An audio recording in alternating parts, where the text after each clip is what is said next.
So I'm outside having a smoke. I'm not gonna show you me peeing. It's like less interesting than videoing me reading, at least in my opinion. Although considering the how much business porn does, actually wouldn't surprise me that people would want to see me pee. But I'm not gonna do that. Say hello to Chaim. Say hi, Chaim. You're on my YouTube channel. Hey, wow, cool. You have a YouTube channel. Okay, that's all we get from That's him. very cool. It fucking annoys me every time I see him. That's not true. I just want to get you back into reality. Yeah, go find yourself a girlfriend, then we'll talk.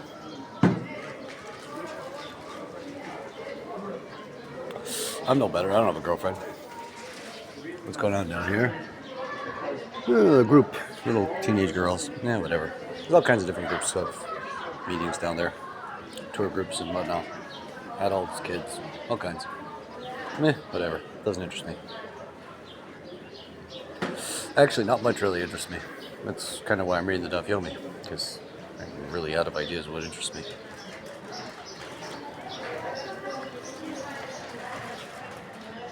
So this is the Rova. Not that, if you're Jewish and came to Israel, haven't seen it, because a lot of people come to the Rova. Although Tel Aviv is probably much more popular. If I'm not mistaken, back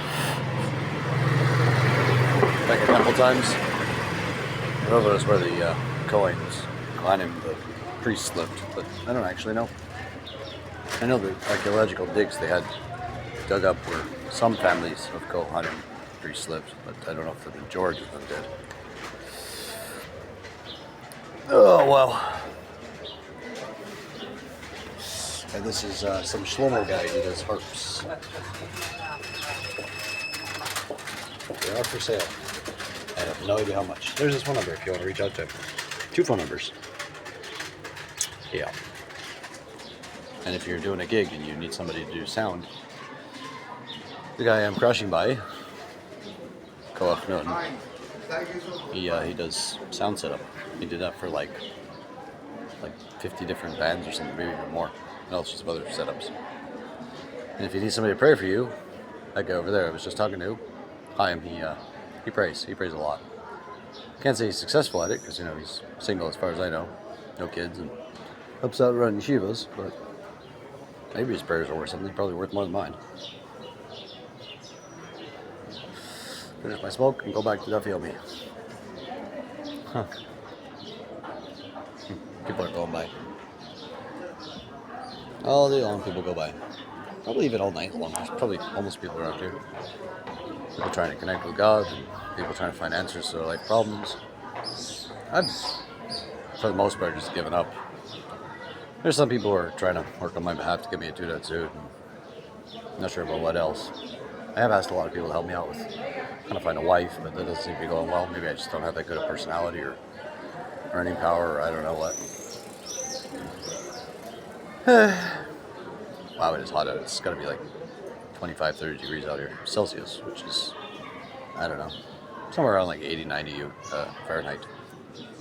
I'm Canadian. I know Celsius. I don't really know Fahrenheit. I know 100 is really freaking hot. It's like 40 degrees Celsius. And minus 40 is minus 40. But other than that, I'm kind of lost. Oh, well. Should have videoed me and Koach chilling and talking about his experiences setting up various different bands. I mean, he did Kiss, he did Weezer, he did Metallica, I think. He did Primus. I've never even heard of Primus until they mentioned it. Coldplay, I think he did. A lot of country bands, a lot of Christian bands. Yeah, a lot of stuff.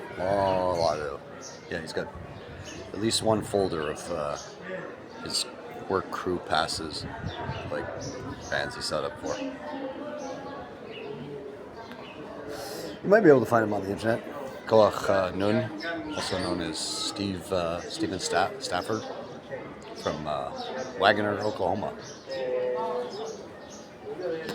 Okay, gonna head inside and try and finish it off. Got about a half an hour, I think, till they start mincha in these rooms and crowd me up. Okay. Oh well, I still got the room to myself. How lovely. This is the Ramban, the back of the Ramban, because usually it's relatively quiet. And I'm not officially a member of the Kollel, so I don't study with the Kollel guys. Although I do occasionally go in there to ask them questions, especially Elijah. He's like one of the few guys who speak English fluently. He's American. And Moshe, who's like the older guy, he kind of knows a lot of stuff, so ask him questions. Okay, moving on. The Gemara proceeds to the next segment of the Mishnah, which elaborates on the laws of awareness of Tumah. In a situation of Tumah that involves a person's awareness in the beginning, etc., and his awareness at the end and awareness in the between, he's subject to the variable offering. The Gemara elaborates by citing a brisa. Tanur Rabbanan, the rabbis taught in a brisa, from where is it known that scripture in this passage speaks only of the Tumah of the temple and its holy things? Note 26. In describing the events that lead to the variable offering in the case of Tumah, Leviticus 5, 2 and 3, cited on 2a and note 4, Torah mentions only the contraction of Tumah, but not that an offense was committed while Tameh. How do we know? Tagid shalom lekulam. זה יצחק טוויל. מי זה? שלום שלום לכולם, יחי בנימין, אוהבים אותך מאוד. אוקיי, מספיק, תודה. אני קורא דף יומי באנגלית. How do we know that the Torah indeed refers to where the person violated through his tumah the temple or its holy things? It does not mean to prescribe an offering simply for the contracting of tumah that does not result in any offense. Rashi. Alternatively, the verse clearly means that an offense resulted from the contraction of tumah, as indicated by the expression "v'ashim," and he became guilty, but it does not mention the nature of that offense. Hence, the brisa inquires how it is known that the offense is specifically the violation of the temple or its holy things, and not some other offense such as eating truma while in a state of tumah. See Rimegash and Riva, see also Rabban to Leviticus adlock. I'm not really sure what adlock means, but I think it means that location. That's what I would look for. V'dinhu, it is a logical inference. Since we find that the Torah has warned and prescribed punishment for a deliberate case of tumah. Note 27. The Torah prescribed punishments only for offense it has warned against. See above 4a, note 8. In regards to tumah, the Torah warns, and they shall not defile their camps with tumah. Numbers 5:3. This contains the injunction against entering the temple while one is in a state of tumah. The Torah also warns Leviticus 22:4, he shall not eat sacred foods until he becomes tahor, which contains the injunction against eating sacrificial food while one is tummy. Furthermore, the Torah prescribes punishments for tumah violations. In Numbers 19:20, the Torah states regarding one who contracts the tumah of a human corpse and fails to undergo the procedure of being sprinkled with the waters mixed with the ashes of the reka,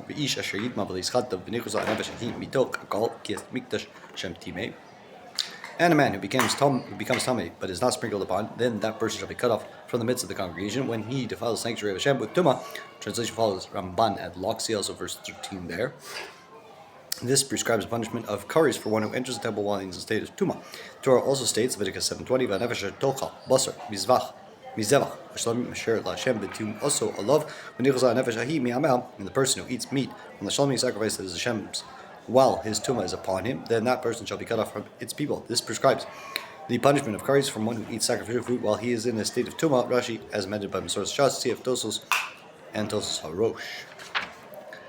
B'chiev korban al hatuma, and that it has obligated one to an offering regarding an inadvertent case of tumah. Note 28 here in the passage, obligating the variable offering.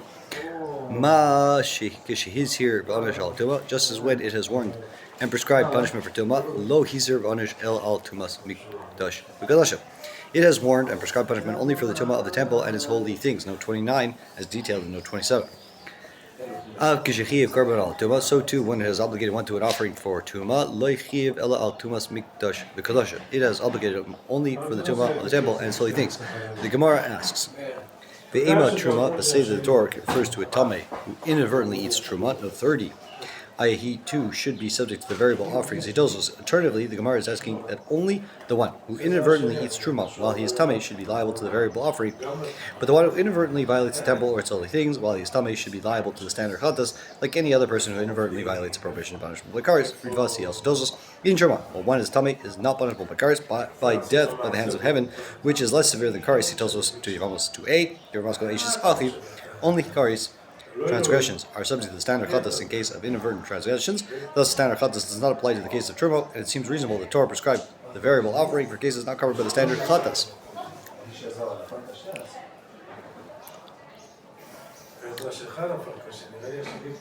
Shehizir b'anash, about which the Torah has also warned and prescribed punishment. Note 31, the prohibition in Leviticus 24, cited in note 27, you shall not eat sacred foods until it becomes tar. Also refers to the eating of truma while one is tameh, is derived by the Gemara in Bama Simli or B. Rashi Siyaf Tosos Rosh, punishment of death by the hands of heaven for eating truma while one is tameh is stated in Leviticus 22:9.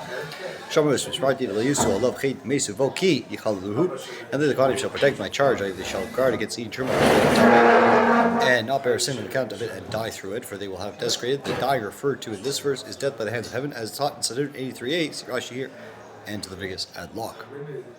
Maran says, we do not find elsewhere in the Torah sin forbidden on pain of death by the hands of heaven for which one is liable to an offering which stresses inadvertently. Note 32.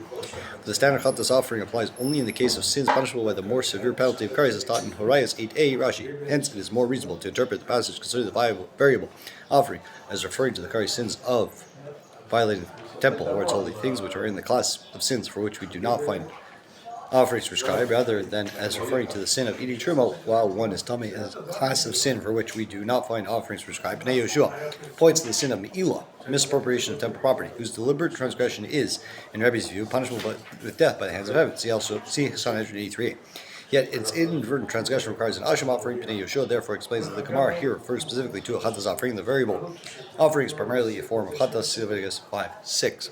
Whereas Ema Hanimili Karban Kavo say that this regards only a fixed offering. Note 33, the standard chatas is called fixed since it does not vary according to the means of the person bringing it. The only thing you have proven is that there is no fixed chatas offering ever mandated for a sin punishable by death by the hands of heaven. Aval, but all of you are nice. Let him bring a variable offering, even though the deliberate commission of the sin is not punishable by kares. Just as is true of hearing the demand for an oath and of utterance of the lips, notes 1 and 2, and we are done. This is a reference to the first of the three sins for which the Torah obligates a variable offering. The Torah states, Leviticus 5:1, B'nefesh, Kisechad of Shama, Kol, Ola, Hu, Eid, O Ra, O Yoda, Im Lo, Yagi, B'nos Havano. And if a person sins and hears the demand for an oath, and he is witness, either he saw or he knew, if he does not speak out, he shall bear his sin. That is, if a litigant is in a monetary dispute, jurors, one who has knowledge of the facts, testifying in court, and the latter falsely denies having such knowledge, then he must bring the variable offering to atone for his denial. The sin is not one punishable by kares, yet its transgression obligates the variable offering. See chapter 4. This is a reference to the third sin for which the Torah obligates the variable offering, the false oath of utterance. Leviticus 5:4. This, too, is a sin which does not bear the kares penalty, yes, transgression obligates variable offering. Thus, we see that the variable offering is prescribed even for non-kares prohibitions. Why not say then that the second sin for which the variable offering is prescribed, that of an inadvertent truma violation, refers to one who inadvertently ate truma while he was tameh? Thanks for watching, if you did.